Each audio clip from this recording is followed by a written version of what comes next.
I never thought installing a heated walkway system would turn me into the neighborhood villain.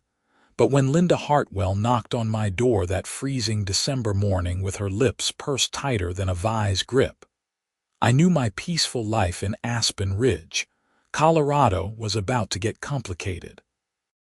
"Xavier Thompson, we need to talk about your flagrant violation of HOA guidelines," she announced, clutching her ridiculous pink clipboard like it was the Declaration of Independence.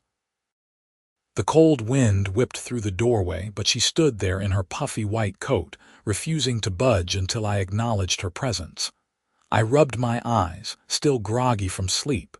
It was barely 7 in the morning on a Saturday. "Linda, what are you talking about? Your heated walkway." She said it like I'd installed a nuclear reactor. Section 4.7 of the HOA covenant clearly states that all exterior modifications require pre-approval from the Architectural Review Committee. You never submitted the proper paperwork. I stepped out onto my porch, my bare feet immediately registering the warmth radiating from the concrete beneath me. The system was working beautifully, melting away the overnight snowfall while my neighbors scraped ice off their driveways. "Linda, this is radiant heating installed underneath the existing walkway. There's no visible modification. The walkway looks exactly the same." "That's not the point." Her voice rose an octave. "The point is you failed to follow proper procedures. I'm fining you $500, and you need to submit a retroactive application immediately." I felt my jaw tighten. This was classic Linda Hartwell, president of the Aspen Ridge Homeowners Association and self-appointed guardian of neighborhood conformity. She'd moved into the development 3 years ago and somehow wormed her way into the HOA presidency within 6 months, making everyone's life miserable with her petty complaints and arbitrary enforcement of rules. "Fine. I'll submit the paperwork on Monday," I said, trying to keep my voice level. "And turn off the system until it's approved," she added, a satisfied smile creeping across her face. "Absolutely not. It's December in Colorado, Linda. I'm not risking a lawsuit because someone slips on ice on my property." Her eyes narrowed. "Then the fine increases to $1,000 per day until you comply." I stared at her, genuinely shocked. "You can't be serious. Read the covenants, Xavier. I have full authority to enforce compliance through escalating penalties." She turned on her heel and marched down my heated walkway, her boots clicking against the dry concrete while she pulled out her phone to presumably document my defiance. I stood there watching her go, my breath forming clouds in the freezing air. What Linda didn't know was that the heated walkway system was part of a much larger installation I'd designed and built myself. I'm a mechanical engineer specializing in geothermal systems, and when I bought this house 2 years ago, I'd installed a comprehensive ground source heat pump system that not only heated my home, but also provided radiant heating for my walkway and driveway. The whole thing ran on renewable energy and cost me almost nothing to operate. But here's where it gets interesting. During the installation, my next-door neighbor Gerald Morrison had been fascinated by the system. He was an older gentleman, probably in his 70s, and he'd watched the entire installation process with the enthusiasm of a kid watching construction equipment. When he mentioned that his aging heating system was on its last legs, I made him an offer. For the cost of materials and a case of good bourbon, I'd extend my geothermal system to heat his house too. Gerald had been thrilled. His energy bills dropped by 60%, and his house stayed warmer than it ever had. We'd become good friends over the shared project, often sitting on one of our porches with drinks, talking about everything from engineering to fishing. 3 months ago, Gerald's daughter convinced him to move to Arizona for his health. The house sold quickly to a divorced woman in her mid-40s who worked from home. I'd introduced myself when she moved in, mentioned the heating setup, and explained that my system was connected to her house. She'd seemed grateful and had even offered to pay me monthly for the heat, but I'd waved it off. The incremental cost to me was negligible, and it seemed like the neighborly thing to do. That woman was Linda Hartwell. I hadn't made the connection immediately because she'd introduced herself as Linda Morrison, using her married name. It wasn't until she got elected HOA president and started signing official documents as Linda Hartwell, her maiden name that she'd reverted to after the divorce, that I realized who she was. The irony of the situation hit me like a freight train as I stood on my porch that Saturday morning. The woman threatening to fine me thousands of dollars was staying warm because of my generosity.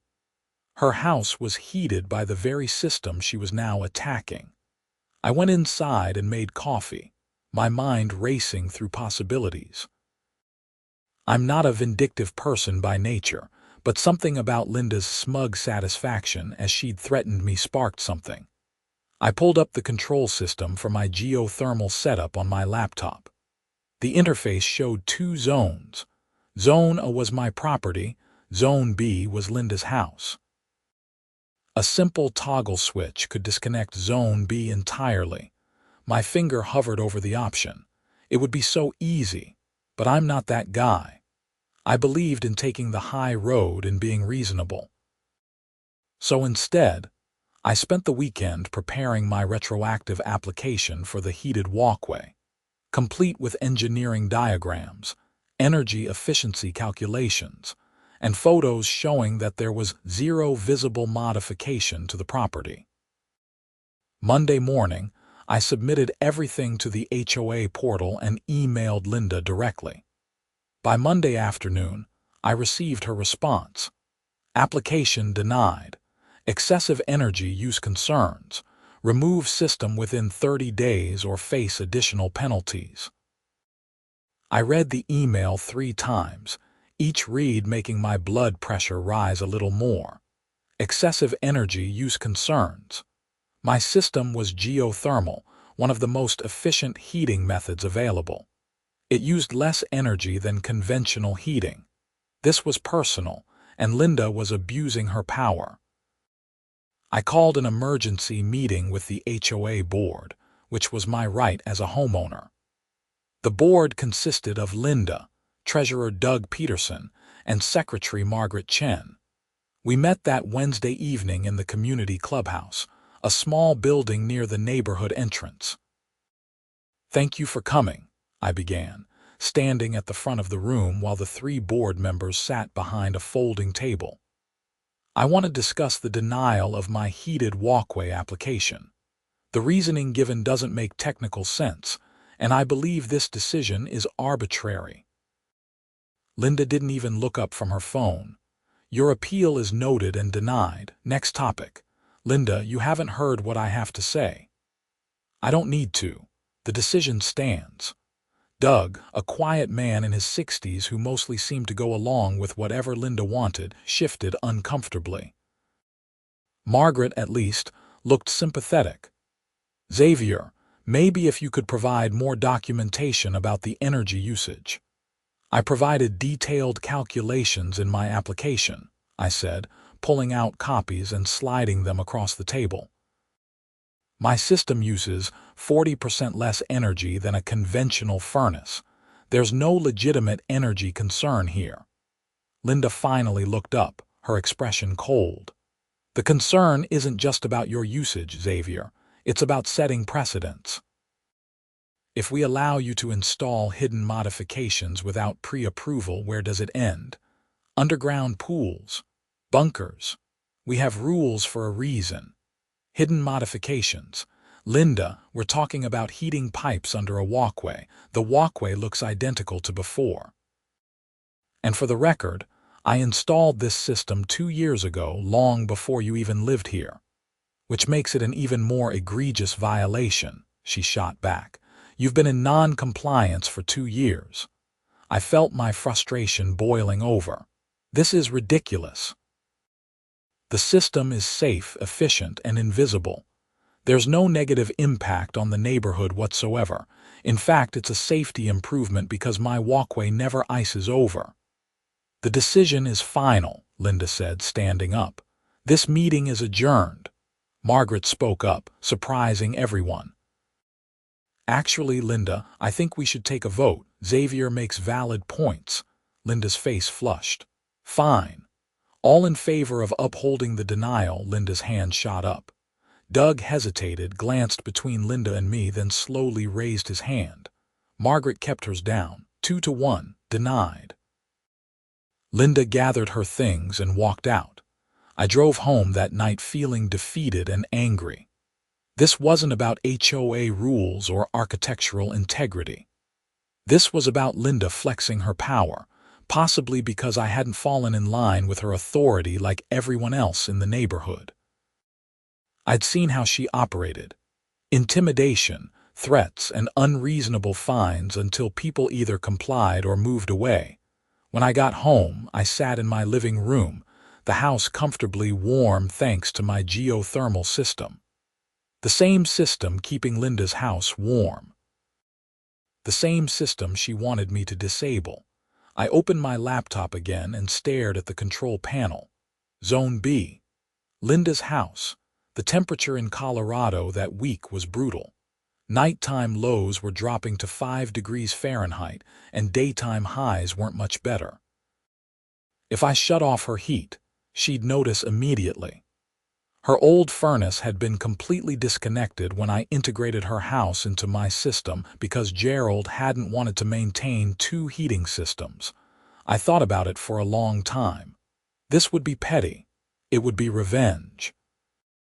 It would also be completely legal since it was my system, my energy, and my property.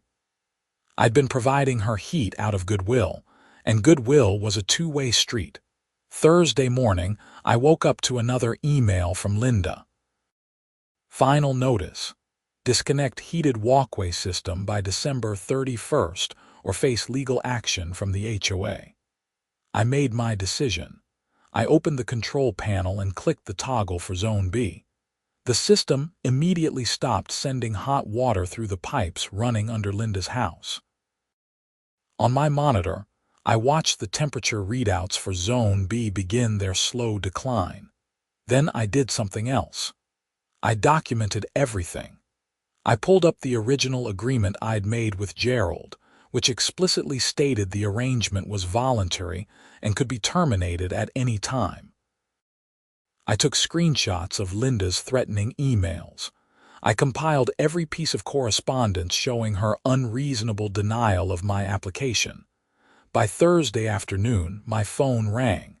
Linda's name flashed on the screen. Xavier, what did you do to my heat? I kept my voice calm and professional.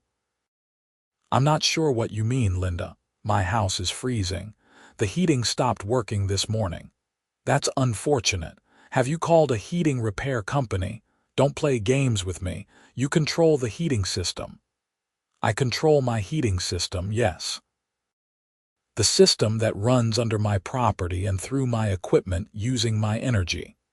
There was a long pause. I could practically hear her brain working through the implications. You're heating my house. I was heating your house, yes. As a courtesy, I extended my geothermal system to your property when Gerald lived there. It was a neighborly gesture. You can't just turn off my heat. Actually, Linda, I can. You have no contract with me, no payment arrangement, nothing. I was providing you free heating out of goodwill. But goodwill requires mutual respect, which you've made clear you don't have for me. This is extortion. No, this is me discontinuing a free service. You're welcome to have your old furnace reconnected or install a new heating system. That's not my problem. I'll have you arrested. For what? Stopping a charitable service I was providing for free. Call the police, Linda. Please. I'd love to explain to them how you've been threatening me with illegal fines while I've been heating your house at my own expense." She hung up on me. I felt a surge of satisfaction, but also some guilt. I'm not someone who enjoys other people's suffering, even people like Linda. But I also wasn't going to be bullied and threatened while literally keeping her warm. She'd pushed this confrontation, not me. By Friday morning, I had a certified letter from the HOA's lawyer demanding I restore heating to Linda's property. The letter claimed I had created an implied contract by providing heating services and couldn't arbitrarily discontinue them. I called my own lawyer, Robert Friedman, who'd handled my house purchase. After explaining the situation and sending him all my documentation, he laughed. "Xavier, this is the most clear-cut case I've seen in years. You have no obligation to heat her house. The fact that you were doing it for free actually strengthens your position. She has no contract, she wasn't paying you, and your agreement with the previous owner explicitly stated you could terminate at will. So what do I do about this letter? I'll respond. But honestly, I think this gets more interesting from here. If the HOA is threatening legal action based on fabricated grounds, that could be harassment. Also, those escalating fines she threatened you with, probably not enforceable. The HOA covenants allow for reasonable fines, but $1,000 per day is punitive and excessive. A judge would likely throw that out. Should I turn her heat back on? Robert was quiet for a moment. That's a personal decision, not a legal one. Legally, you're fine. Morally, that's between you and your conscience. But I'll tell you this. Sometimes people need to experience consequences before they'll change their behavior. I spent that weekend thinking about Robert's words. The temperature continued to drop. I saw a heating repair truck at Linda's house on Saturday, watched the technician shake his head and leave after about an hour. The old furnace was beyond repair, and installing a new system would take time and cost thousands. Sunday afternoon, Linda appeared at my door again. She looked different this time, less angry, more desperate. Her lips were chapped and she was wearing 2 coats. "Xavier, please, I'm freezing. My pipes are going to burst." I looked at her, this woman who'd threatened me with thousands in fines just days ago. "Linda, I'll make you a deal. Drop all the complaints about my heated walkway system. Approve my retroactive application. Put it in writing that I'm in compliance with all HOA regulations.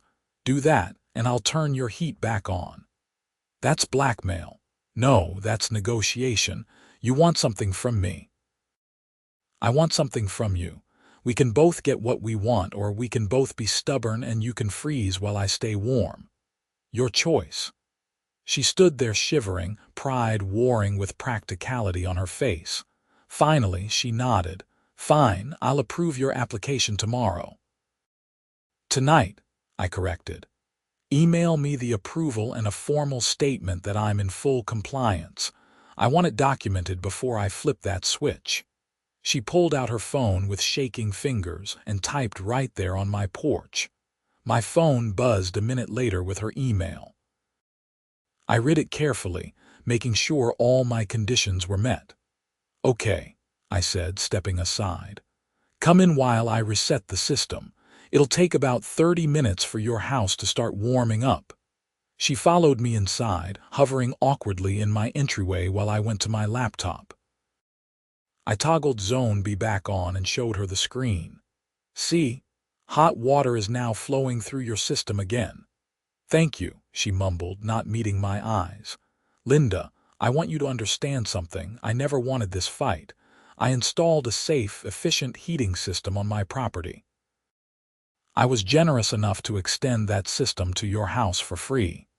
You could have been reasonable, but instead, you chose to abuse your authority as HOA president to retaliate against me for not being intimidated by your threats. I was just enforcing the rules." "No, You are selectively enforcing rules that you've ignored for other homeowners. I did my research this weekend. 3 houses in this neighborhood have installed solar panels without pre-approval. 2 have built deck extensions. 1 has a satellite dish that violates the covenant restrictions. You've never fined any of them. Her face went red. Those are different situations. They're exactly the same. You targeted me specifically and it backfired. Consider this a lesson. Being in a position of power doesn't mean you get to be a tyrant. She left without another word, hurrying back to her house. I watched her go, feeling a mix of satisfaction and exhaustion. The confrontation was over, but I doubted this was the end of my troubles with Linda Hartwell. I was right. The next few weeks were quiet. My heated walkway continued to function beautifully through several snowstorms, and Linda's house stayed warm. I thought maybe we'd reached an understanding, an uneasy truce where we'd simply avoid each other. Then January arrived, and with it, a new problem. The HOA's annual meeting was scheduled for the second week of January, and all homeowners were required to attend or submit a proxy vote. I normally didn't care much about HOA politics, but after my run-in with Linda, I decided to show up. About 40 homeowners packed into the clubhouse, most looking bored or annoyed at having to be there. Linda ran the meeting with her usual iron fist, quickly going through budget approvals and maintenance schedules. Then she got to new business. "I'd like to propose an amendment to our architectural covenants," she announced, displaying a document on the projector screen. This amendment would require pre-approval for any underground installations or modifications, including but not limited to irrigation systems, drainage systems, electrical systems, and radiant heating systems. My stomach dropped. She was changing the rules to retroactively make my system non-compliant again. Furthermore, she continued, any existing underground installations would need to be inspected and approved within 60 days, or the homeowner would face fines and potential removal requirements. A hand shot up from the back. Tom Richardson, a guy about my age who lived on the other side of the development. "Linda, isn't this directly targeting Xavier's heating system?" "This is about establishing clear guidelines for all homeowners," Linda replied smoothly. "That's garbage and everyone knows it," Tom said, standing up. "You approved his system last month. Now you want to create new rules to go after him again. That's harassment." Several people murmured in agreement. I hadn't realized other homeowners had been paying attention to my situation. Margaret Chen spoke up from her seat at the board table. "Linda, I have concerns about this amendment too. It seems unnecessarily restrictive and, frankly, retaliatory." Linda's face flushed. "I'm the president of this HOA, and I'm proposing this for the good of the community." "Then let's vote on it," I said, standing up. "That's how HOAs are supposed to work, right? Democratic process." Linda glared at me but had no choice. "Fine. All in favor of the proposed amendment." Linda's hand went up. Doug's hand went up hesitantly. Maybe 5 other hands scattered throughout the room. All opposed. Nearly every other hand in the room shot up, including Margaret's. "The amendment fails," Margaret announced, making a note in her records. "Anything else, Linda?" Linda looked around the room at all the homeowners who just voted against her, and something shifted in her expression. It was like watching someone realize they'd lost control and they weren't handling it well. "Actually, yes," she said, her voice tight. "I'd like to propose new enforcement measures for HOA violations. Specifically, I want authorization to place liens on properties that are in non-compliance with covenants." "You already have that authority in cases of unpaid fines," Margaret said, consulting the governing documents. "What are you actually asking for?" "I'm asking for authority to place immediate liens without the 30-day appeal process," The room erupted in objections. Tom Richardson was on his feet again. Absolutely not. That's insane. You want the power to put liens on our houses without any due process. For serious violations, yes. Define serious, someone called out. That would be at the board's discretion. Your discretion, you mean, Tom shot back. This is exactly why people hate HOAs. Power-hungry board members who think they can run everyone's lives. I watched Linda's face grow redder and redder. She was losing control of the meeting and she knew it. Several homeowners were shouting now, all opposing her proposal. Margaret stood up. Linda, this is getting out of hand. I move to table this discussion until we can have a properly structured proposal with legal review. Seconded, Doug said quickly, probably sensing the mood of the room. Fine, Linda snapped. Meeting adjourned. She gathered her things and stormed out, leaving Margaret and Doug to deal with the confused and angry homeowners. I stayed behind, talking with Tom and several others who'd supported me. Turned out Linda had been making enemies throughout the neighborhood with her aggressive enforcement tactics and petty complaints. I was just the most recent target. Someone needs to run against her in the next election, Tom said. Her term is up in 6 months. We could vote her out. Who would run? I asked. Everyone looked at me. Oh no, I said. I'm not interested in HOA politics. You're already in them, Tom pointed out. And you're probably the only person she's actually afraid of after that heating system thing. Plus, you're reasonable. That's a low bar, but apparently, it's hard to find in HOA presidents. I went home that night with a lot to think about. I'd never considered running for HOA president. It sounded like a nightmare of paperwork, complaints, and neighborhood drama. But the alternative was leaving Linda in power, and that didn't sit well with me either. The decision was made for me 2 weeks later. I came home from work on a Tuesday to find a notice on my door. The HOA had filed a lien against my property for unpaid fines totaling $12,000 related to unauthorized modifications. Linda had somehow found a way to do exactly what she'd threatened, despite her proposal being tabled. I immediately called Robert Friedman. She can't do this, Robert said after I read him the notice. She approved your system in writing. This is absolutely harassment and it might actually be criminal. Filing a fraudulent lien is a serious offense in Colorado. What do? We fight it, and we go on offense.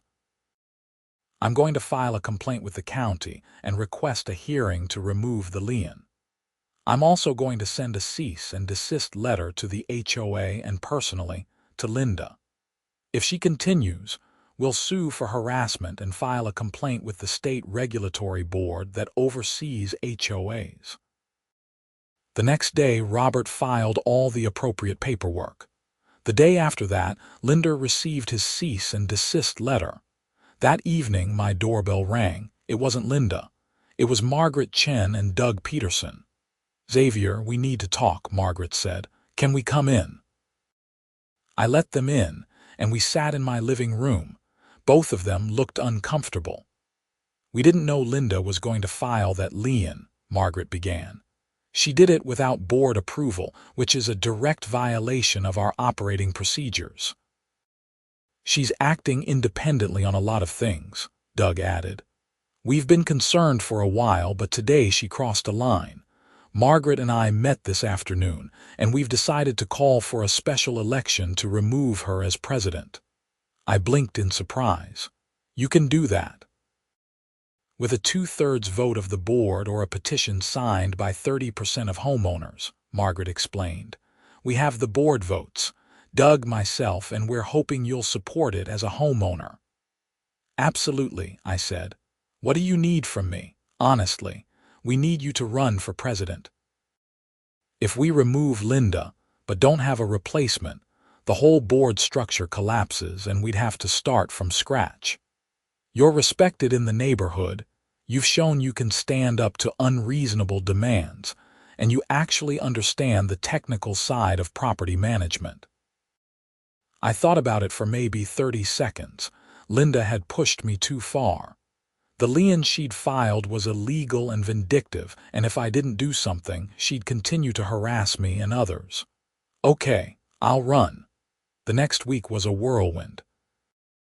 Margaret and Doug worked on the procedural requirements to remove Linda, while Tom Richardson helped me collect homeowner signatures for my nomination. We needed 15% of homeowners to nominate me, and we got 25% in 3 days. Linda, meanwhile, seemed to realize what was happening. The lien against my property mysteriously disappeared. She sent an email to all homeowners claiming there had been an administrative error and that she'd personally corrected it, but the damage was done. Homeowners who'd been on the fence about her leadership saw it for what it was, a desperate attempt to avoid consequences. The special election was held on February 15th. All homeowners were mailed ballots with 2 questions. Should Linda Hartwell be removed as president? If yes, who should replace her? I spent the 2 weeks before the election talking to neighbors, listening to their concerns and promising a more transparent and reasonable approach to HOA management. I wasn't making grand promises or trying to be popular. I just wanted the HOA to function the way it was supposed to, maintaining common areas, enforcing reasonable rules fairly, and otherwise staying out of people's lives. Linda campaigned too, going door to door trying to defend her record. But too many people had their own stories of her arbitrary enforcement and hostile attitude. The guy 2 streets over who got fined for having his trash cans visible from the street on a non-trash day, even though they were behind a fence. The woman who got a violation notice for her mailbox being the wrong shade of black. The couple who received a cease and desist letter for their kids' chalk drawings on their own driveway. On February 16th, the results were counted at an open meeting. 72% of homeowners voted yes to removing Linda. 68% voted for me as the replacement. Linda didn't attend the meeting. She sent her resignation letter via email, effective immediately. In it, she blamed ungrateful homeowners and claimed she'd been trying to maintain property values in the face of rampant violations. There was no acknowledgement of her behavior or any hint of self-reflection. I was officially sworn in as HOA president that evening, with Margaret staying on as secretary and Doug as treasurer. We immediately got to work fixing the damage Linda had done. Our first action was to review every fine and violation she'd issued in the past year. We found dozens of cases where she'd either misapplied the covenants or enforced them inconsistently. We reversed about 40% of them and issued refunds.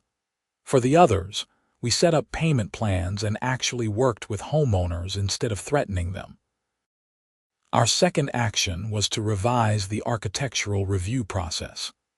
We created clear guidelines for what needed approval and what didn't, with specific timelines for response. No more arbitrary denials without explanation. Our third action was to establish a formal appeals process that didn't require homeowners to appeal to the same person who'd fined them in the first place. The changes weren't revolutionary, just common-sense applications of fairness and transparency. But the response from the neighborhood was overwhelmingly positive.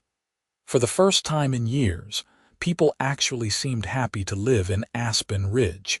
Linda moved out in March. I heard through the grapevine that she'd bought a condo in Denver, somewhere without an HOA. I didn't try to contact her, and she didn't reach out to me. Before she left, I sent her a final bill for the heating services I'd provided to her house from December through March. $0. I wrote a note explaining that, despite our conflicts, I'd never charged her for heat because it was the right thing to do, and I hoped she'd learned something about leadership and treating people with respect. I never got a response. Running the HOA was more work than I'd anticipated, but it was also strangely satisfying. I got to use my engineering knowledge to help neighbors with technical questions about their properties. I mediated disputes between homeowners about tree branches and property lines. I organized volunteer workdays to improve common areas, which actually brought the community together. My heated walkway became something of a legend in the neighborhood. On icy mornings, I'd often find neighbors walking their dogs specifically past my house just to experience the snow-free concrete. Some asked about installing their own systems, and I was happy to provide advice and recommendations. Tom Richardson became my closest ally on the HOA board, taking over as vice president. He had a background in finance and helped us restructure the budget to be more efficient. Margaret continued as secretary, keeping meticulous records and making sure we followed proper procedures. Doug eventually stepped down as treasurer due to health issues, and we replaced him with a retired accountant named Patricia Gomez, who brought a level of professionalism we'd never had before. By summer, Aspen Ridge had transformed. The neighborhood felt friendlier, more cohesive. We organized community events: a 4th of July barbecue, a neighborhood yard sale, a holiday light contest. These were things Linda had always rejected as not the HOA's responsibility, but we saw them as opportunities to build the kind of community people actually wanted to live in. In June, I ran into Linda at a grocery store in Denver. I was there visiting a friend and stopped to pick up some supplies. She was in the produce section, looking at tomatoes. For a moment, we made eye contact, and I saw recognition flash across her face. I nodded politely and kept walking. There was nothing left to say. Our conflict had been resolved, not through compromise or reconciliation, but through consequences and accountability. She'd abused her power, and the community had responded by removing her from that power. That was how it was supposed to work. As I drove back to Aspen Ridge that evening, I thought about how a simple heated walkway had sparked such a massive conflict. It seemed absurd in retrospect, but it had taught me important lessons about standing up for what's right, about the responsibility that comes with authority, and about the importance of community. My heated walkway still works perfectly, melting snow and ice every winter. But now it represents something more than just convenience or engineering ingenuity. It's a reminder that sometimes the smallest things can become symbols of larger principles: fairness, respect, and the courage to push back against unreasonable authority. The following winter brought record snowfall to Colorado.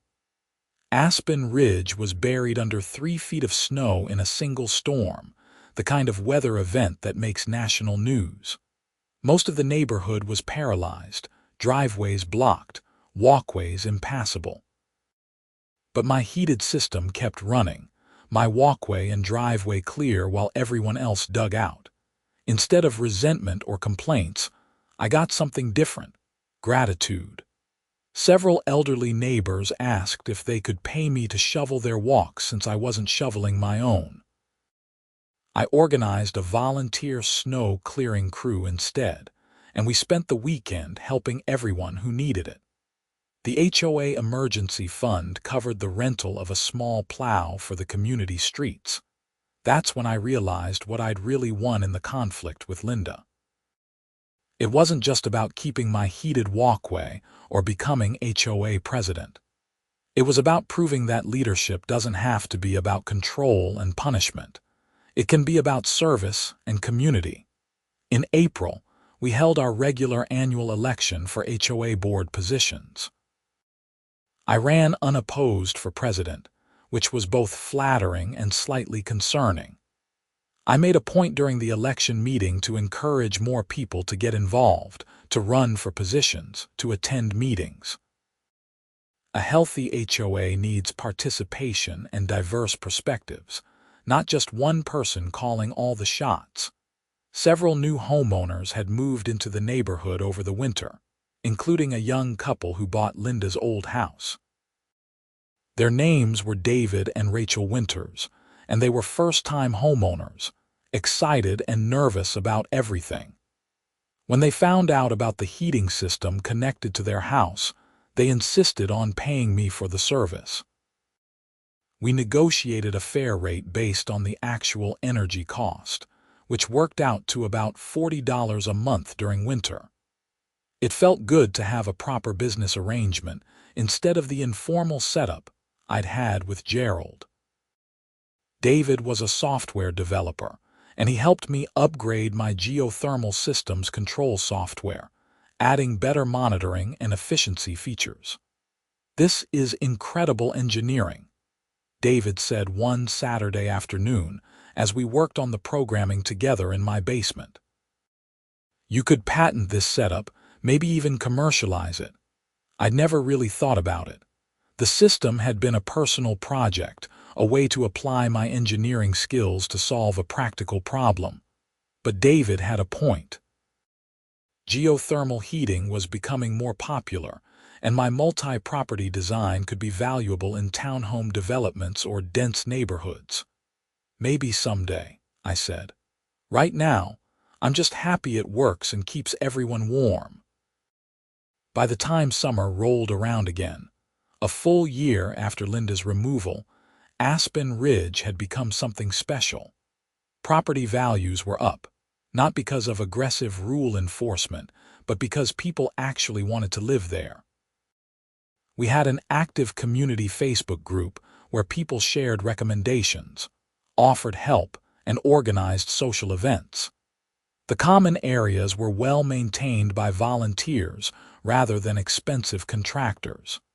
The HOA budget was healthy, with a growing reserve fund for emergencies. I still worked as a mechanical engineer full-time, but my evenings and weekends often involved HOA business.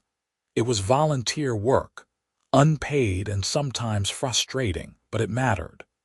I was making a difference in my community, one decision at a time. One evening in August, I sat on my porch with a beer, watching the sunset paint the mountains in shades of orange and purple. Tom Richardson walked over from his house and joined me, bringing his own beer. "You ever regret it?" he asked, "getting involved with all this HOA stuff?"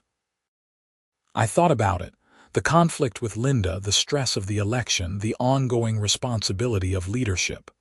"Sometimes," I admitted, "it would be easier to just keep my head down and focus on my own life. But that's not really living, is it? We're all part of this community. When someone abuses power, when something's wrong, we have a responsibility to fix it. Not because it's easy or fun, but because it's right." Tom clinked his beer against mine. "That's why people voted for you, man. You actually believe that stuff." We sat in comfortable silence for a while, watching neighbors walk their dogs, kids riding bikes, people tending their gardens. This was what community was supposed to look like. Not everyone getting along perfectly all the time, but people treating each other with basic respect and working together when it mattered. My phone buzzed with an email. It was from a homeowner asking about the process for approving a new fence. Instead of a demand or complaint, it was a polite question with specific details about what they wanted to do. I typed out a quick response with the guidelines and an offer to help with the application if they needed it. That was the difference between my approach and Linda's. She'd seen the HOA as a way to control people, to enforce her vision of what the neighborhood should be. I saw it as a tool to help people, to facilitate improvements while maintaining reasonable standards. It wasn't about power, it was about service. As fall approached and the weather started to cool, I began preparing my heated walkway system for another winter. I did routine maintenance on the heat pump, checked all the sensors, updated the software. David Winters helped me install new efficiency monitors that would track energy usage even more precisely. "You know," David said as we worked, "Rachel and I were talking. We really appreciate everything you've done for the neighborhood, not just the heating system, but the whole HOA transformation. We almost didn't buy a house in an HOA because we'd heard horror stories, but this place is different." "It's not different," I said. "It's just what an HOA should be. The horror stories happen when the wrong people get power and abuse it. But HOAs can actually be positive when they're run by people who care about the community more than about control. Still, you should know it matters. There are a lot of people in this neighborhood who are grateful you stood up to Linda." That night, I thought about Linda for the first time in months. I wondered if she'd learned anything from the experience, if she'd reflected on why the community had rejected her leadership. Probably not. People like Linda rarely do. They blame everyone else, convince themselves they were right all along, and move on without growth or change. But that wasn't my problem anymore. I'd done what I needed to do: protect my rights, remove an abusive leader, and build something better in her place. What Linda did with her life after that was her choice.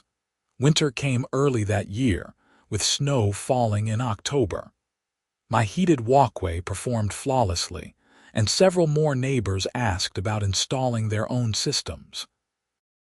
I connected them with reputable contractors and provided my design specifications free of charge. By December, 3 other houses in the neighborhood had heated walkways, and 2 more were planning installations for the following summer. On December 15th, exactly 1 year after Linda had first knocked on my door to complain about my heated walkway, I hosted a neighborhood holiday party. About 60 people showed up, crowding into my house with food and drinks and good cheer. We'd done similar parties throughout the year, but this one felt special. Tom Richardson made a toast to Xavier, who taught us that the best way to deal with an HOA Karen is to replace her with someone who actually gives a damn. Everyone laughed and raised their glasses. I felt a warmth that had nothing to do with my geothermal system. "To community," I said, "to treating each other with respect, and to the power of consequences when people abuse their authority." We drank, and the party continued late into the night. People told stories about the worst HOA experiences they'd heard about, grateful that Aspen Ridge had turned into something positive. Several people volunteered to run for board positions in the next election, wanting to help maintain what we'd built. As the last guests were leaving and I was cleaning up, Margaret Chen pulled me aside. "You know, Xavier, what you did this year really was remarkable. Not just standing up to Linda, but building something better. A lot of people would have just won the fight and moved on. You actually cared about making the HOA work for everyone." "Someone had to," I said. "Might as well be me. I think you sold yourself short when you said you weren't interested in HOA politics. You're a natural leader. I'm an engineer who got pushed into fixing a broken system." "That's different," she laughed. "If you say so, but I'm glad you did. This neighborhood needed someone like you." After everyone left, I stood on my porch one more time, looking out at the neighborhood blanketed in fresh snow. My walkway was clear and dry, the concrete radiating gentle heat. Across the street, Tom's house glowed with Christmas lights. Down the block, the Winters family had built a snowman in their front yard. This was home. Not just my house, but this community of people who'd learned to trust each other again, who'd seen that leadership could be about service instead of control, who discovered that standing up to bullies and tyrants was worth the effort. My heated walkway had started as a simple engineering project, a practical solution to a practical problem. It had become the flashpoint for a conflict about power and authority, and ultimately, it had become a symbol of something larger. The idea that reasonable people could build better systems when they worked together. I went inside, turned off the porch lights, and settled into my warm, comfortable home. Tomorrow I had another HOA meeting to prepare for, more emails to answer, more community issues to address. It was work, unpaid and often thankless, but it was work that mattered. And somewhere in Denver, Linda Hartwell was probably living her life, still convinced she'd been right all along, still blaming everyone else for her failures. I didn't feel sorry for her, but I didn't hate her either. She'd been a problem that needed solving, and I'd solved it. That was enough. As I fell asleep that night, I thought about how strange life can be. A year ago, I'd been a quiet engineer who just wanted to keep his walkway clear of snow. Now I was an HOA president, a community leader, someone who'd learned that sometimes you can't avoid conflict, you can only choose how you respond to it. I'd chosen to stand my ground, to fight back against unreasonable authority, and ultimately to build something better. It had been scary and stressful and completely worth it. My heated walkway would keep running through the winter, melting snow and ice, doing exactly what it was designed to do.